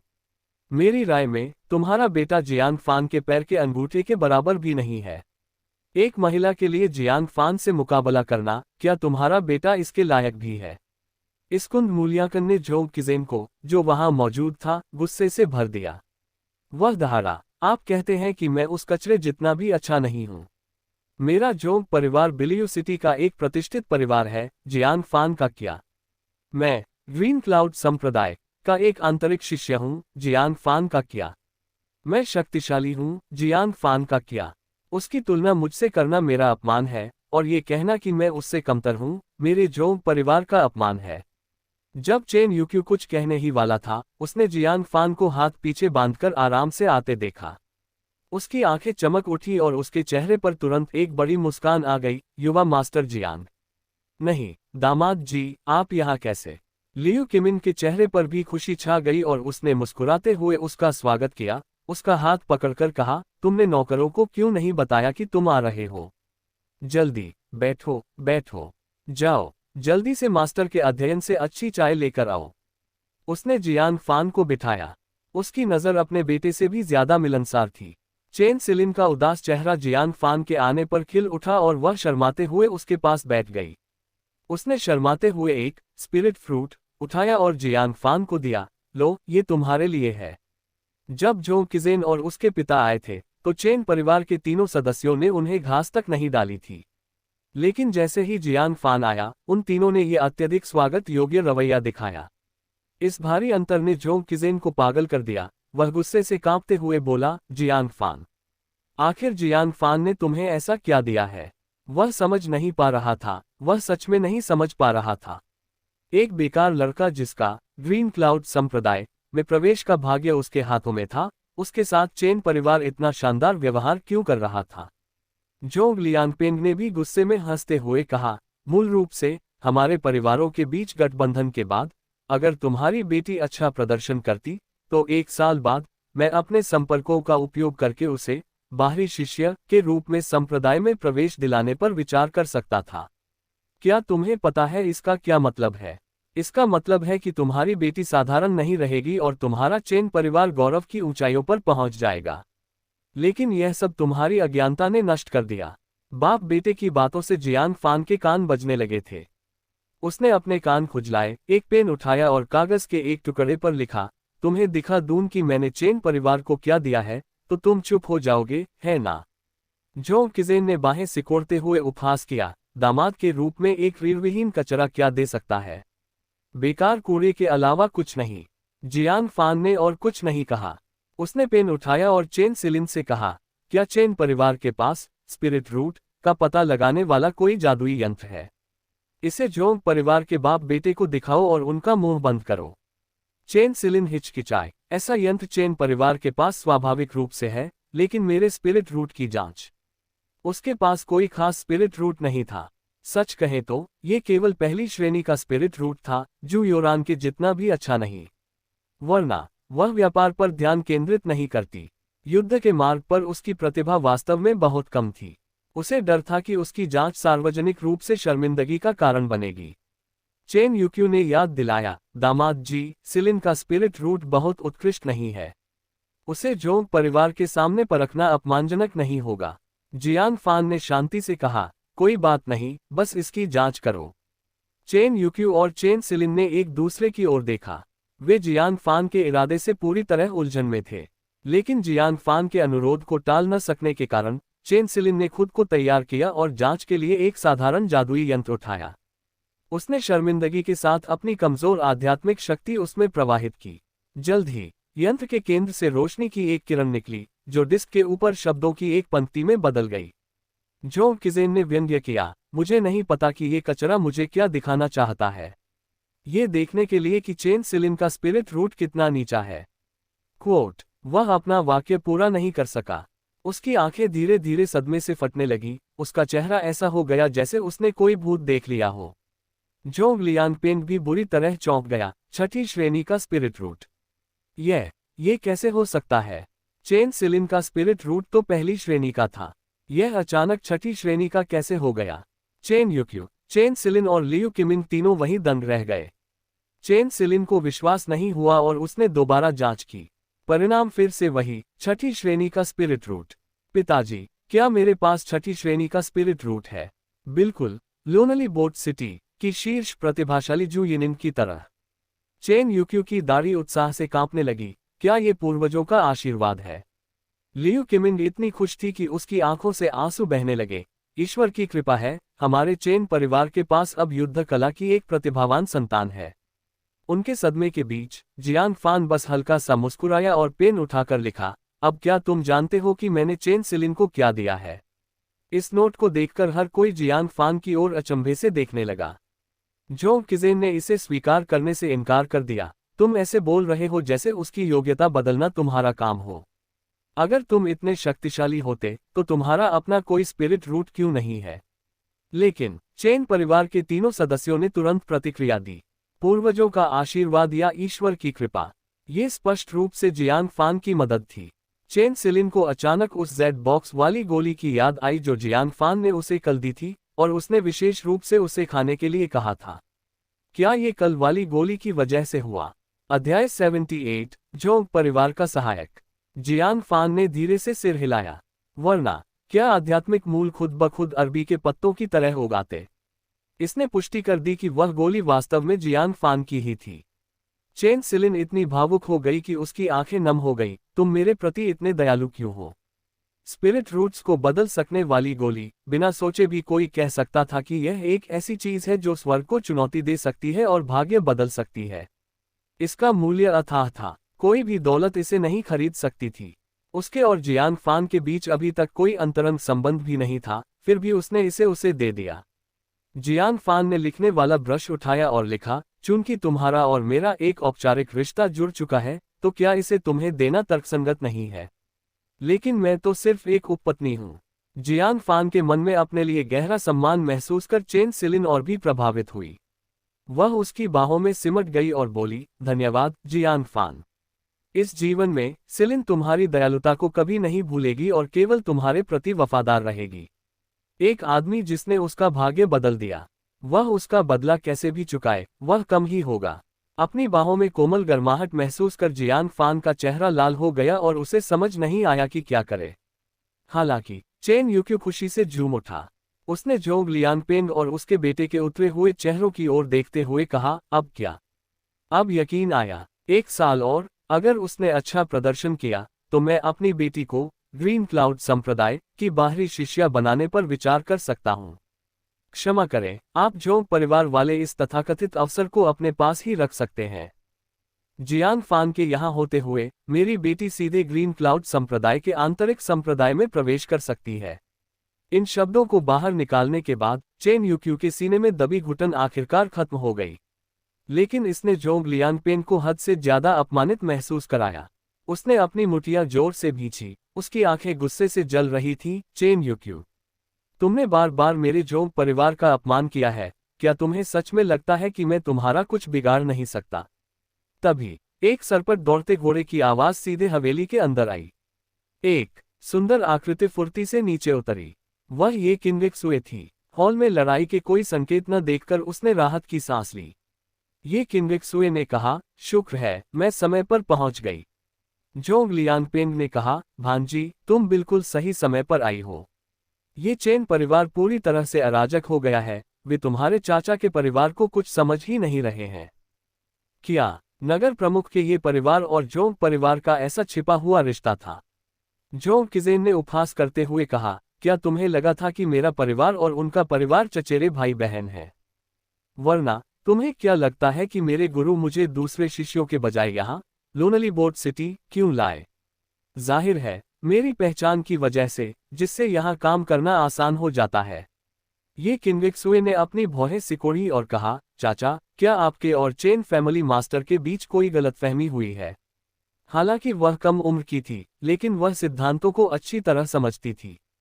उसने केवल अपने चाचा की बातों के आधार पर पक्ष नहीं लिया। जोंग लियांगपेंग ने कहा, गलतफहमी? उस बूढ़े चेन यूक्यू ने अपनी बेटी की शादी मेरे बेटे के बजाय एक बेकार आवारा लड़के से उपपत्नी के रूप में करना बेहतर समझा। क्या ये अपमान नहीं है? मैं स्पष्टीकरण मांगने आया था, लेकिन उसने उस आवारा के साथ मिलकर मेरा अपमान करना जारी रखा। आवारा? ये किन्वेक्सुए हैरान दिखी। भले ही चेन परिवार पीढ़ियों से एक प्रमुख परिवार रहा हो, लेकिन वे अपनी इकलौती बेटी की शादी किसी से उपपत्नी के रूप में क्यों करेंगे? उसने अपनी आंखें ऊपर उठाकर देखा। उसने देखा कि चेन सिलिन किसी की बाहों में बैठी थी, जिससे उस व्यक्ति का चेहरा ढका हुआ था। वह बुदबुदाए बिना नहीं रह सकी, दिन दहाड़े सार्वजनिक नजरों से बच भी नहीं रहे।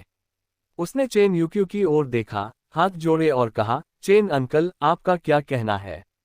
चेन परिवार चाहे कितना भी प्रमुख क्यों न हो, वे लोनली बोर्ड सिटी के शीर्ष परिवारों में से एक थे। हाल ही में वे तेजी से उभर रहे थे। नगर प्रमुख के महल को उन्हें वह सम्मान दिखाना ही था जिसके वे हकदार थे। चेन यूक्यू ने फुकारते हुए कहा, मेरे पास कहने के लिए और कुछ नहीं है, बस एक बात। चेन परिवार अपनी बेटियों की शादी किससे करता है, यह आपका विषय नहीं है। यह वास्तव में सही था। चेन परिवार अपनी बेटी की शादी किससे करता है, इस पर किसी और को क्यों परवाह होनी चाहिए? अगर वह सड़क किनारे किसी भिखारी से भी शादी कर लेती, तो भी ये चेन परिवार की स्वतंत्रता होती। अगर वह जोंग परिवार में शादी नहीं करती, तो क्या इसका मतलब यह है कि वह जोंग परिवार का अपमान कर रही है? चाचा का इसके लिए हर्जाना मांगने आना काफी दबंगई भरा था। शायद ये जोंग किजेन के गुस्से को शांत करने के लिए था। ये किन्वेक्सुए ने जोंग किजेन की ओर घृणा के भाव से देखा। एक महिला का दिल न जीत पाना और फिर बड़ों को बीच में बुलाना वास्तव में हिम्मत की बात थी। हालांकि वह अपने चाचा के गौरव की अनदेखी भी नहीं कर सकती थी। उसे हल्के से टोकना पड़ा, चेन फैमिली मास्टर, मेरे चाचा का परिवार पीढ़ियों से एक प्रतिष्ठित परिवार रहा है, जिनके लिए सम्मान सबसे ऊपर है। अपनी बेटी की शादी तय करते समय आपको वास्तव में जोंग परिवार की भावनाओं पर विचार करना चाहिए था। अगर वह व्यक्ति जिससे आपकी बेटी ने शादी की वास्तव में बहुत निम्न स्तर का था, तो आपको जोंग परिवार को कुछ गुंजाइश देनी चाहिए थी। ये हल्की फटकार उसके चाचा को मान देने के लिए थी, ताकि दोनों पक्ष मामले को वहीं खत्म कर दें। यही इसे संभालने का सबसे अच्छा तरीका था। चेन यूक्यू ने फुकार भरी और कोई जवाब न देने का फैसला किया। उसने भी ये किन्वेक्सुए के इरादे भांप लिए थे। अगर मामला इसी तरह खत्म हो सकता था, तो ये किन्वेक्सुए की फटकार से उसे कोई फर्क नहीं पड़ता था। सिर्फ जियांग फान इससे खुश नहीं था। उसने धीरे से चेन सिलिन के कंधे को थपथपाया, और वह शर्माते हुए अपना लाल चेहरा लेकर खड़ी हो गई। इससे जियांग फान का चेहरा सामने आ गया। उसने लिखने वाला ब्रश उठाया और लिखा, मिस ये, क्या सिलिन का मुझसे शादी करना वास्तव में इतना बड़ा दुख है? जियांग फान का असली चेहरा देखकर ये किन्वेक्सुए हक्की बक्की रह गई। हैरानी में उसने कहा, जियांग फान, क्या ये तुम हो? तुमने चेन सिलिन को उपपत्नी के रूप में स्वीकार किया। उसे अपनी आंखों पर विश्वास नहीं हो रहा था। क्या जू योरान को इसके बारे में पता है? जियांग फान का मुंह थोड़ा टेढ़ा हुआ और उसने लिखा, यह उसी का फैसला था। ये किन्वेक्सुए सन्न रह गई, कुछ पल के लिए अवाक। वह केवल एक लंबी सांस ले सकी, यह महसूस करते हुए कि जू योरान वास्तव में बहुत उदार थी। उनकी आधिकारिक शादी होने से पहले ही उसने जियांग फान की उपपत्नी दिलाने में मदद कर दी थी। फिर उसे एहसास हुआ कि उसने कुछ अनुचित कह दिया था और वह चिल्लाई, तो तुम चेन परिवार के दामाद हो। खैर, अब समझ आया। जियान फान मशहूर नंबर 1 शैडो गार्ड था, न केवल उच्च कुशल बल्कि महत्वपूर्ण पद वाला भी। इस मामले में जोंग किजेन कभी उसकी तुलना नहीं कर सकता था। वह एक फीकी मुस्कान के साथ बोली, चाचा, चेन परिवार का अपनी बेटी की शादी जियान फान से उपपत्नी के रूप में करना आपका अपमान नहीं है। मैं सच कह रही हूँ, चचेरे भाई की युद्ध क्षमता वास्तव में जियान फान से कम है। उनकी हार बिना कारण नहीं है। क्या? इसने जोंग किजेन को आग बबूला कर दिया। बहन, क्या तुम्हारी आंखें खराब हो गई हैं? मैं उससे कमतर कैसे हूँ? ये किन्वेक्सुए ने सिर हिलाया। भाई, लोगों को परखने की मेरी समझ अभी भी सटीक है। तुम वास्तव में जियान फान जितने अच्छे नहीं हो। गुस्से में जोंग लियांगपेंग ने कहा, तुम किसी बाहरी व्यक्ति की तरफदारी क्यों कर रही हो? क्या तुम्हें भी इस युवक से स्पिरिट रूट बढ़ाने वाली कोई गोली मिली है? उसने ये किन्वेक्सुए को अपना और अपने बेटे का समर्थन करने के लिए बुलाया था। फिर भी उसने पासा पलट दिया और यह दावा किया कि उसका बेटा जियान फान से कमतर है। स्पिरिट रूट बढ़ाने वाली गोली। ये किन्वेक्सुए हैरान दिखी। क्या दुनिया में ऐसी स्वर्ग चुनौतीपूर्ण गोलियां भी थीं? जियान फान के बचाव में चेन सिलिन ने मुस्कुराते हुए परीक्षण यंत्र उठाया। मिस, ये देखिए। जैसे ही रोशनी हवा में उभरी, ये किन्वेक्सुए की सुंदर आंखें सदमे से फटी रह गईं। छठी श्रेणी का आध्यात्मिक मूल। इससे पहले लोनली बोर्ड सिटी में एकमात्र छठी श्रेणी का आध्यात्मिक मूल जुयिनिन का था, जो शहर में सबसे ऊंचा था। अब चेन सिलिन का परीक्षण भी छठी श्रेणी का निकला। नहीं, अगर उसके पास ऐसा स्पिरिट रूट होता तो ये बात बहुत पहले ही सबको पता चल गई होती। रुको, स्पिरिट रूट बढ़ाने वाली गोली। उसकी आंखें जियान फान की ओर मुड़ गई। उसकी नजरों में तीव्र इच्छा थी और उसने धीरे से थूक निगला। अध्याय 79 नगर प्रमुख का आगमन। जियान फान ने बिना किसी झिझक के अपना सिर हिलाया और लिखा, ज्यादा मत सोचो, केवल 2 ही गोलियां थीं। एक योरान को दी गई थी और एक सिलिन को। ये सुनकर ये किन्वेक्सुए को बहुत निराशा हुई।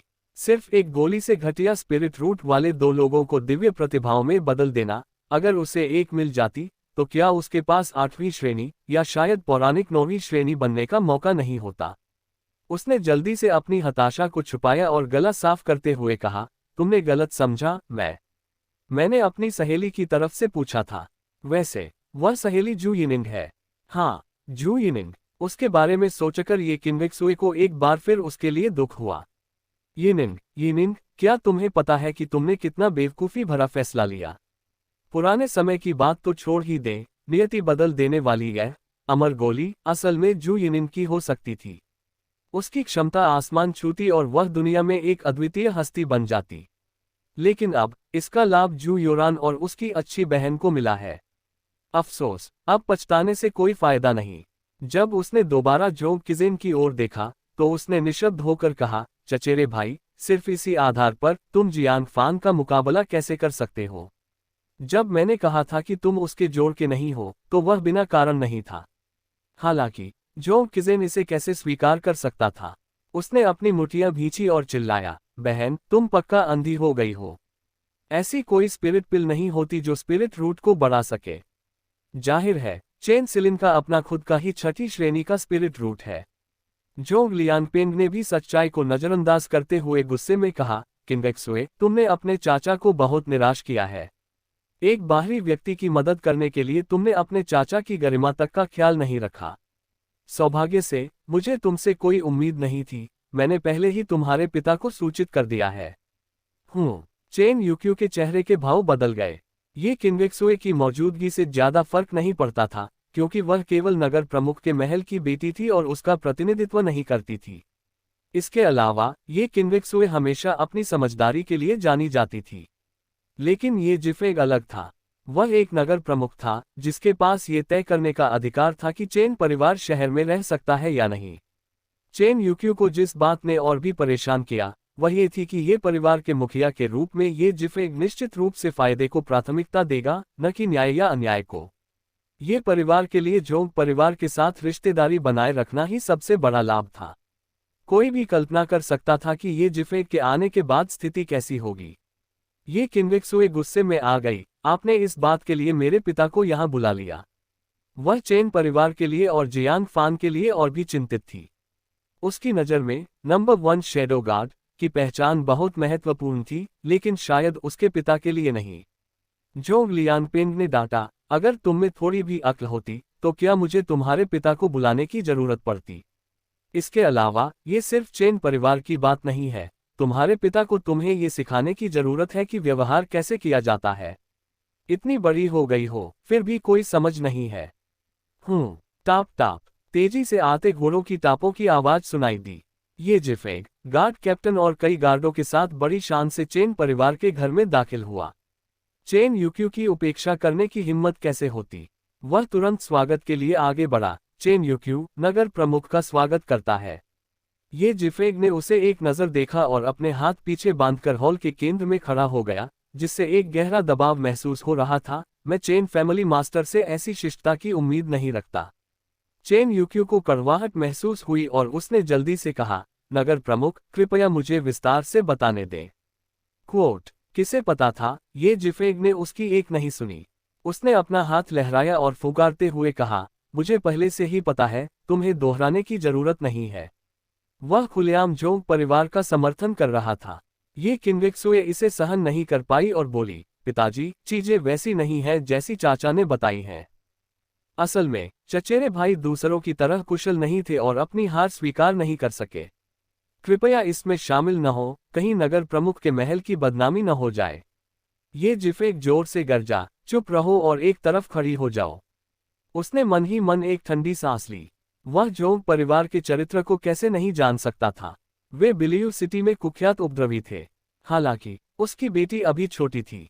एक बड़े परिवार के लिए न्याय प्राथमिकता नहीं होती, बल्कि परिवार का मुख्य हित होता है।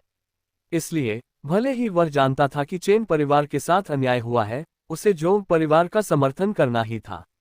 चेन यूक्यू, तुमने जोंग परिवार का अपमान किया है और तुम्हें इसका हिसाब देना होगा। ये जिफेग ने बेरुखी और दबंगई से कहा, मैं तुम्हें 2 विकल्प देता हूं। पहला, चेन परिवार लूनली बोट सिटी छोड़ दे।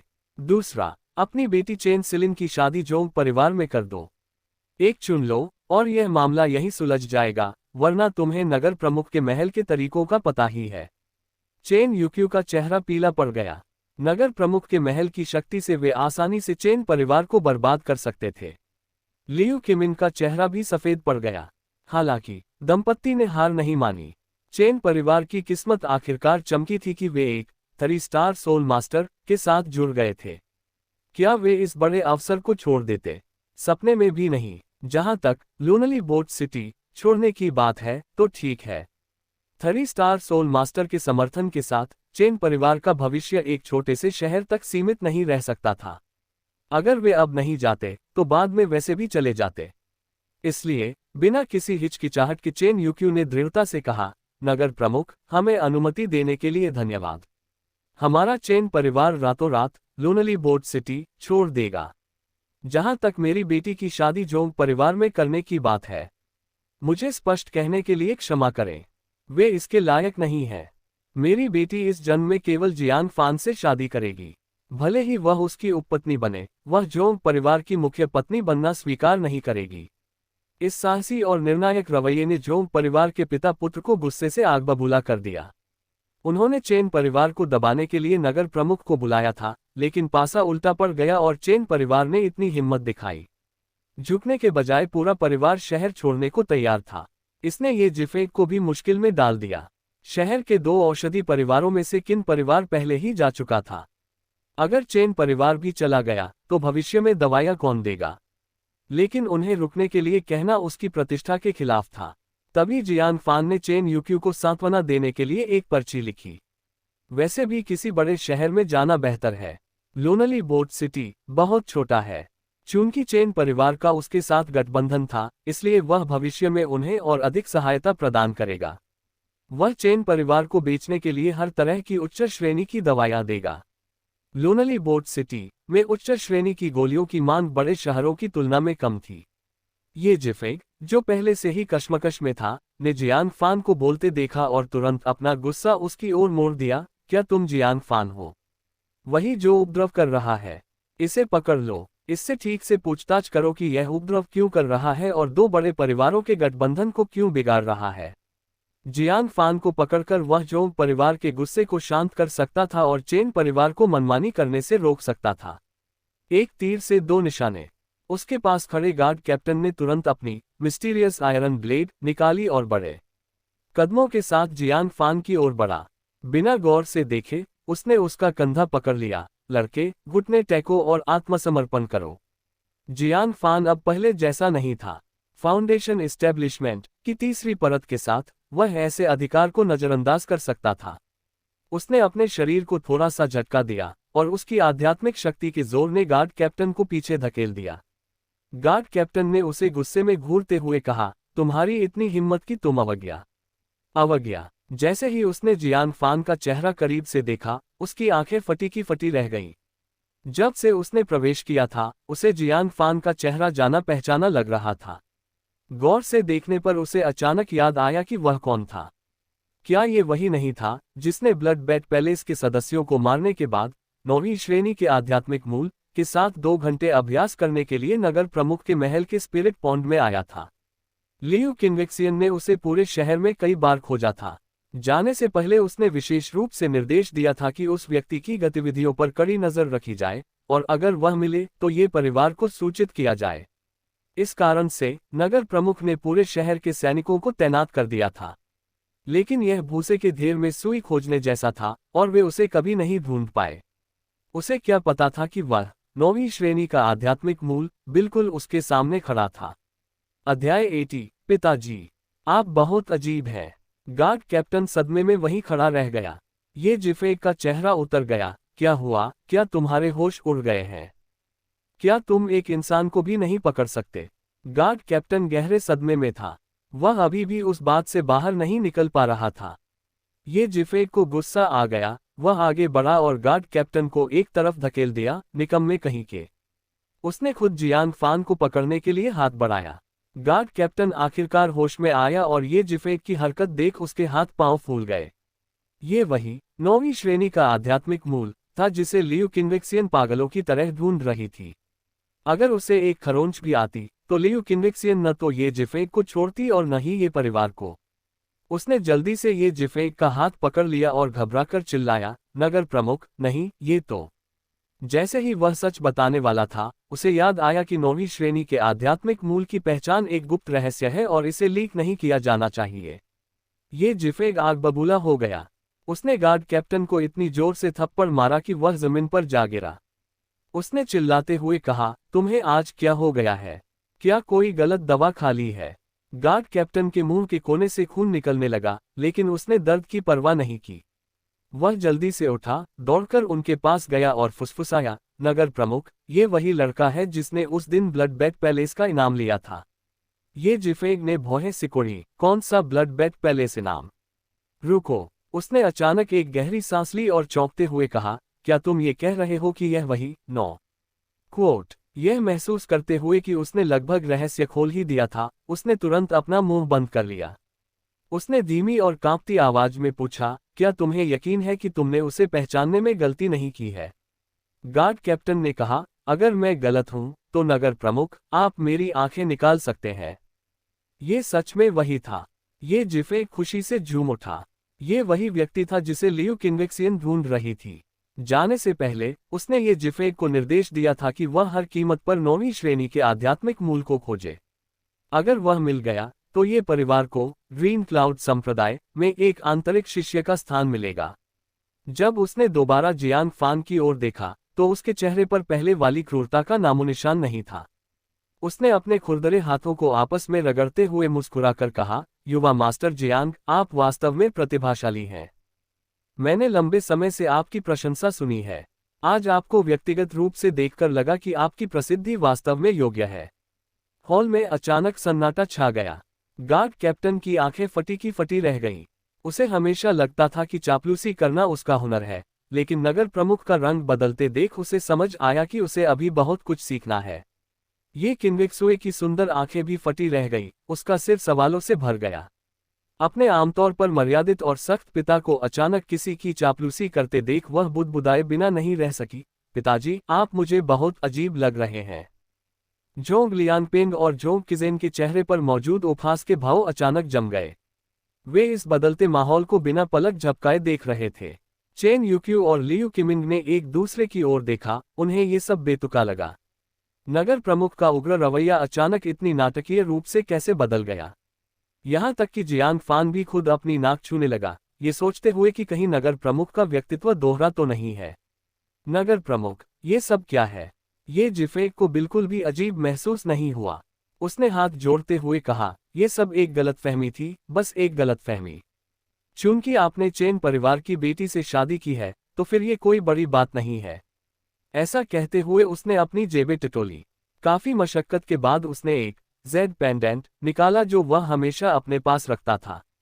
उसने इसे चेन सिलिन के हाथ में थमा दिया और बेहद विनम्रता से कहा, सिलिन, अंकल जल्दबाजी में आए थे और कोई अच्छी चीज नहीं ला पाए। इस जेड पेंडेंट को अंकल की तरफ से उपहार समझकर स्वीकार करो। ये किंगवेक्सुए का मुंह खुला का खुला रह गया। यह कोई साधारण जेड पेंडेंट नहीं था, बल्कि नगर प्रमुख का जेड ताबीज था।